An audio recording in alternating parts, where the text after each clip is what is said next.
It took Kurt Vonnegut 23 years to write Slaughterhouse Five. 23 years! He wrote over thousands and thousands and thousands of pages. He threw them all away. He went through at least 18 different openings. The main character, he changed name from Harold Moon to David McSwan, and finally Billy Pilgrim. And in one draft, Billy was a gay car salesman. In another, Vonnegut tried to write the whole thing as a movie for Kirk Douglas. None of it worked. For 23 years, and one of the greatest writers in American history couldn't figure out how to tell the story of the worst thing he ever saw. This is the story of how Slaughterhouse Five got written. Kurt Vonnegut grew up in Indianapolis. In late 1942, he was enlisted in the war and he was sent to fight in Europe. On Mother's Day, 1944, he got to leave home. And that same day, he found that his mother had killed herself. She overdosed on sleeping pills. He was 21 years old. 3 months later, he was shipped overseas just in time for the Battle of the Bulge, the last major German offensive of the war. His entire division was wiped out. Vonnegut was captured by the Germans. The Germans packed their American prisoners into boxcars and shipped them to east of Dresden. It was the first beautiful city that Vonnegut had ever seen. He called it the first fancy city he had ever laid his eyes on. They put the prisoners in a slaughterhouse, Slaughterhouse Five, Schlachthof fünf.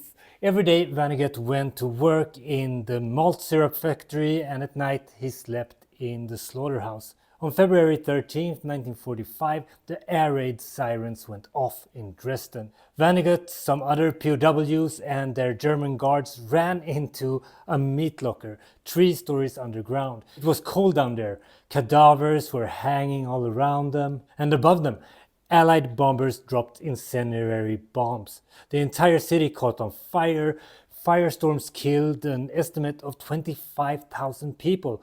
Dresden was incinerated. Hospitals, churches, homes, families. Vonnegut survived because he was inside a meat locker underneath a slaughterhouse. The next morning he climbed out of that hole and walked into a city that no longer existed. Everything was ash. Bodies were everywhere in the streets, piles out in homes were whole families dead. His surviving captors, they put him to work. His new job was to find, carry and burn the dead. He did that until the Russians came and ended the war. When Vonnegut came home and told his family what happened, he was crying. He kept saying, "The sons of bitches, the sons of bitches." It was the last time he ever talked about it for 23 years. Vonnegut got home, and like millions of other veterans, he tried to get on with his life. He worked as a newspaper reporter. He did PR for General Electronics. He started writing science fiction novels like Piano Player, The Siren of the Titans, Cat's Cradle. But the whole time there was this thing that he couldn't write. The thing he actually needed to write, the Dresden book. He tried, oh God, he tried. He wrote over 5,000 pages about Dresden in 1965. He threw it all away. One early draft called Magic Fingers. It was about a Dresden survivor who visits his old army buddy during the war, during a warfare, and is obsessed with those coin-operating, vibrating hotel beds. Another one ran over 130 pages and was about Billy Pilgrim selling Pontiacs in the Midwest. No real plot, no dramatic pull. Vonnegut wrote, quote, "It was a hack. I'd write anything to make money, you know. And what the hell, I've seen this thing. I'd been through it, and so I was going to write a hack book about Dresden." He paused. "I tried, but I just couldn't get it right. I kept writing crap," end quote. And he wasn't being modest. In the archives at Indiana University, you can find hundreds of pages of discarded drafts. 18 different openings, characters that go nowhere, stories that don't connect. The man who could write one of the greatest novels of the 21st century spent 2 decades writing. By his own admission, garbage. In 1967, Vonnegut went back to Dresden. He took his old army buddy Bernard O'Hare with him. They walked through the streets of the city that now had been rebuilt after the war. He was doing research. He was going to take one more run at the book. And then something happened. The Vietnam War happened.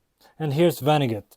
I think the Vietnam War freed me and other writers because it made our leadership and our motives seem so scruffy and essentially stupid. We could finally talk about something bad that we did to the worst people imaginable, the Nazis. And what I saw and what I had to report made war look so ugly. You know, the truth can really be powerful stuff. Vietnam gave him permission not to write about Dresden as an heroic war story. He had been failing at that for 20 years now, but to write about it as horror, as an absurdity, as something that broke a man so completely. The only way to process it was to become unstuck in time. Less than 10 months after returning from Dresden, Vonnegut turned in the final manuscript. He mocked it immediately. In a letter to a friend, he wrote, quote, "It sure has been hard. It wasn't very long. From now on, I'm going to follow familiar models and make a lot of dough," end quote. His editor reportedly didn't change a single semicolon in the script. Slaughterhouse Five was published on March 31st, 1969. The same month, American soldiers were still dying in Vietnam. It was an instant bestseller. It made Vonnegut a cult hero. It became one of the most banned books in American history. The book is barely 200 pages, right? It is short because, as Vonnegut says in the first chapter, quote, "There's nothing intelligent to say about the massacre. 23 years and 5,000 pages compressed into something small, absurd, and devastating." So it goes. Here's why I wanted to tell this story on the BookLab, because I think every person who creates anything has a version of this experience. Not the war, not the trauma, but the thing that you can't really get right. The project that matters so much that you keep failing because no version feels worthy of what you're trying to say or create. Vonnegut, he wrote thousands and thousands of pages, different versions. He spent 23 years circling around the thing he wanted to say. And the version that he finally released wasn't the one with the perfect structure or the perfect characters. It was the version where he stopped trying to write the story correctly and just admitted that war is absurd, time is broken, and there's nothing intelligent to say about the massacre. Sometimes the breakthrough isn't getting better at your craft, it's about getting honest about what you actually think. This was a little test for me because I wanted to try out a little bit of a behind the book kind of content.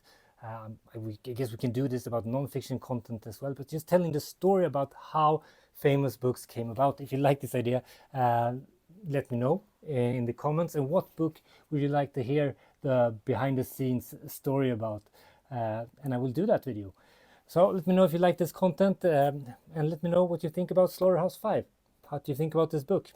I kind of enjoyed it. You can watch the full review. I have it published on the page. Next week I will do something totally different, of course. And until then, happy reading. Björn out.